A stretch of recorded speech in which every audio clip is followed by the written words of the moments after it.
So I've made so many video blogs about my health, but I've never actually shown like my medical records, um, if at all, or for very long on camera. Um, this is the records that I've been able to get a hold of.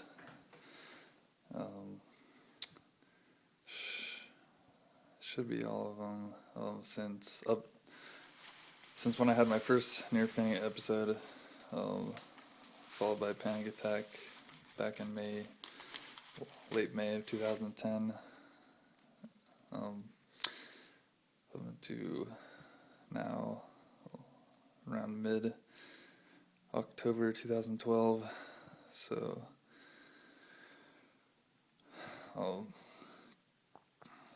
missing about 4.5 months worth of records, because since late May of this year I've had plenty of doctor and ER visits, so this, of course, stacks already.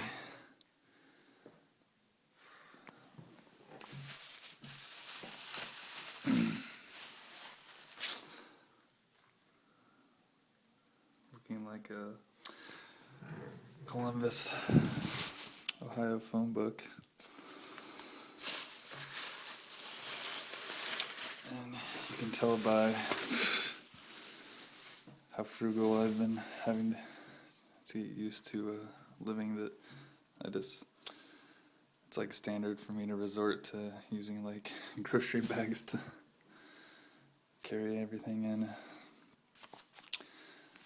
So get ready for a lot of medical history. Let's see if there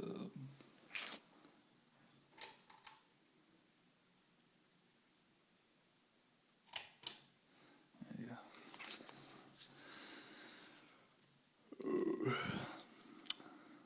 go. Still don't have money. I'm still working on. I just got that mattress, of course. Working on having a reason to rearrange the living room. I have a reason now because I can have a copy of that couch in my bedroom, and I can bring it in here or set it up another way in the room, but still be able to fit this queen size mattress in the bedroom. And then I could bring my computer and stuff outside, out here in the living room. I do have this table I just got though. And the chair. So on to the records.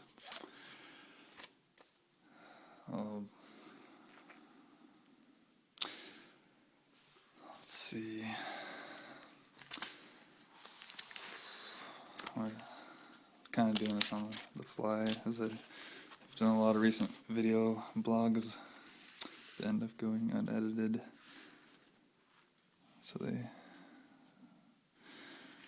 So prepare to be in this for the long haul and multiple long videos. I'll try not to dwell on each record and each moment.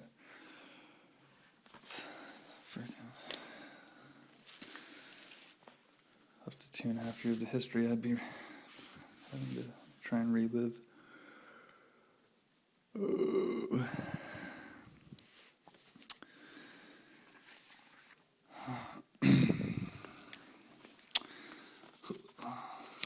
Some of these, I was going to say, are these rubber band.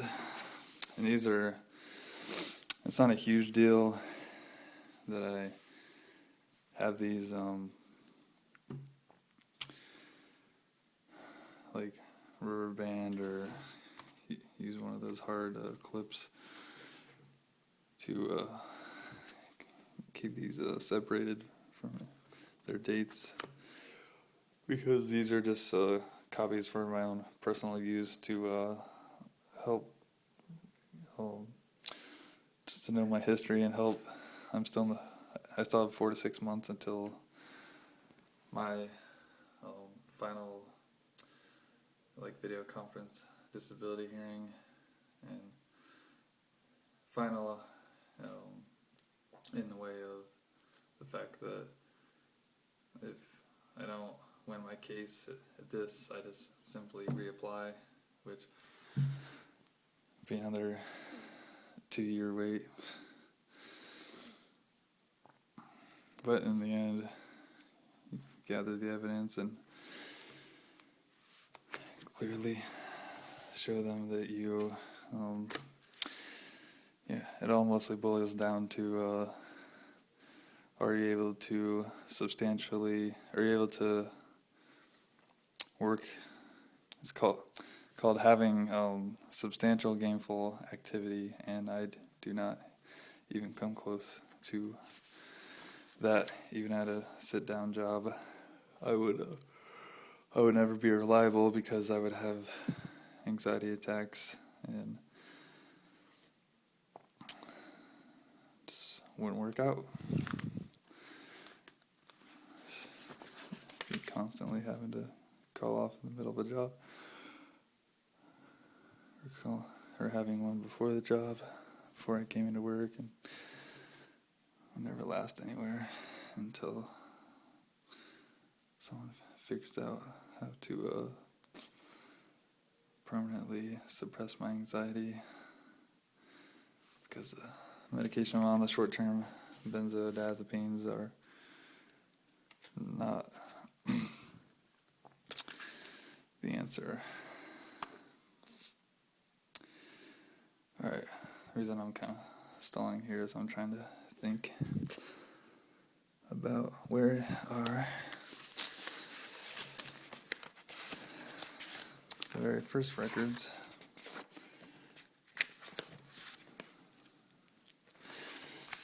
Oh.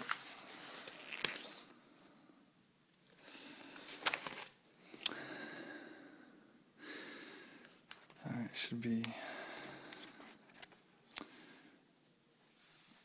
yeah, here we go.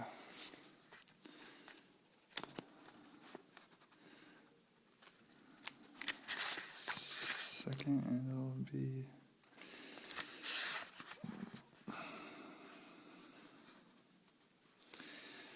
dun, dun, dun.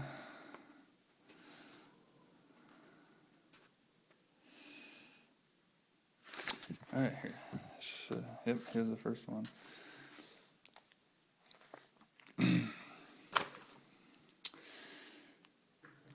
So, very first instance happened on May 21st, 2010, literally right after midnight, and went out to the Memorial Hospital of Carbondale in Carbondale, Illinois, and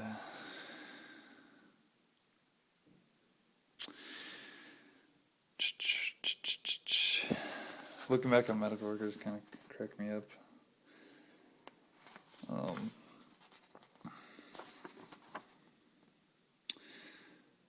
It says a reason for consultation: chest pain and dizziness. Well, I wasn't dizzy, everything wasn't spinning. I just felt like I was gonna faint, and then I had a crazy anxiety attack after that. So,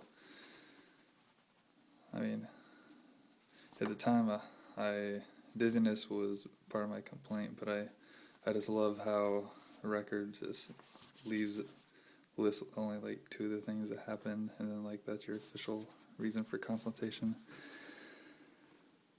And I'm sure if I went through and read all of these and bored the heck out of you guys even more, that I could sit there and point out so many mistakes or some so much misinformation and or so much stuff that they left out that might even come down to affecting this decision of my disability case. I kind of doubt the misinformation will, because like I was showing you, just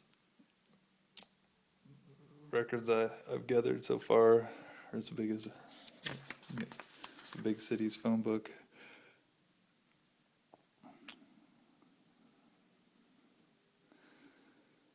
And a lot of these are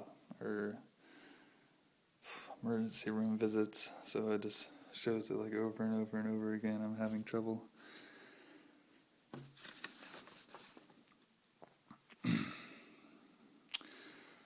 So the first day, I'll just flip through the papers so you have an idea.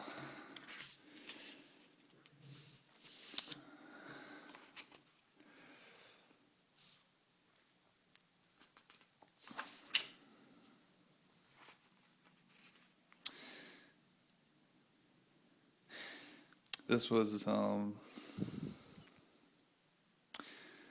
without reading too much, it was my first day. I was admitted to the ER, and then I was turned over to the cardiac ward, and spent like an entire day in the ER, and then 3 days in the cardiac ward. They did, like it says, they actually did a cardiac catheter on me, because the cardiologist who happened to do the surgery also was Dr. Falcone. She had like a hunch about what was wrong with me. I was 24 at the time, but my symptoms and the situation didn't make sense to her, and she wanted to, she found out I had just plain fact that like my mom had 2 back-to-back open heart surgeries and has a mechanical valve. And other family heart history. At first she diagnosed me with just vasovagal syncope, even though I didn't actually pass out, and even to this day I still haven't. I just pretty much have every symptom but that. Excuse me. And she didn't. Pretty sure she didn't even bring up anxiety attacks. I mean, she's a cardiologist, but still could have had the medical knowledge to bring that up. She got this weird hunch, so she decided to do a heart catheter and go up through my groin all the way up to my heart and take some pictures.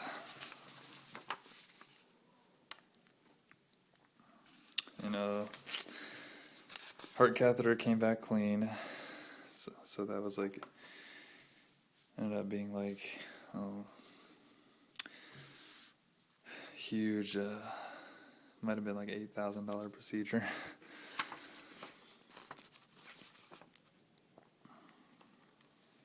Which I didn't have Medicaid for the longest time, and I had no income.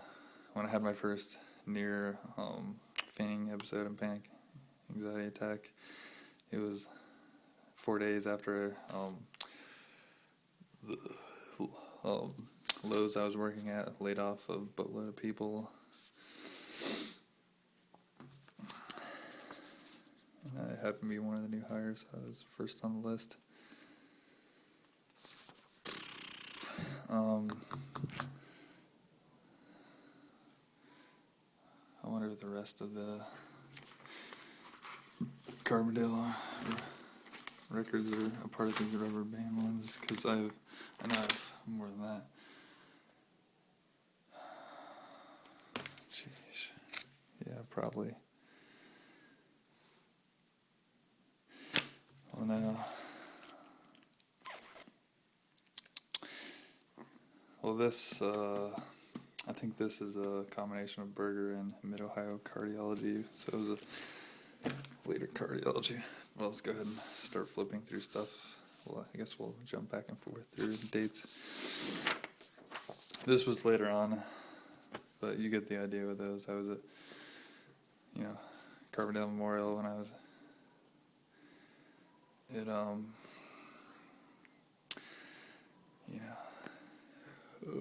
having cardiology look at me. I guess real quick, what happened there. I know I'm gonna be leaving like a boatload of stuff out, but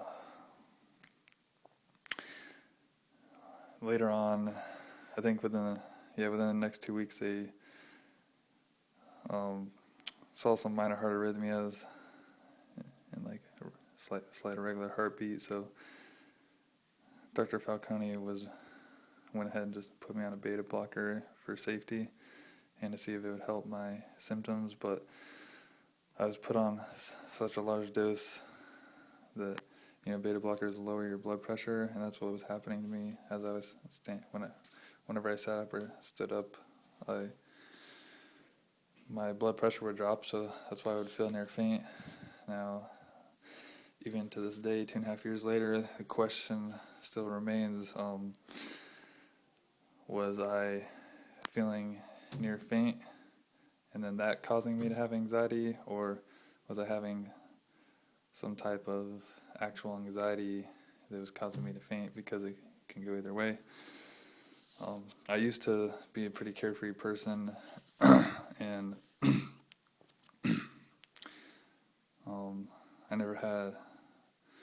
back then I never had like actual like mental anxieties that I was aware of, where like certain things would freak me out. Now I basically have like anxiety about my anxiety. Like if I go to a grocery store, I'll, a lot of times before I even make it into the store, I'll have an anxiety attack thinking about, all my past anxiety attacks back when I used to not think about having them, and how they would just happen when I would walk around like a huge place like Walmart or Supercenter, and then I would, after being on my feet for a little while, I'd want to drop to the ground. And then, alright, skipping ahead a little, after being on the beta blocker for a while and being like literally secluded to my apartment, because anytime I try to even ride to the closest grocery store out there, like a mile down the road, it was this Save-A-Lot.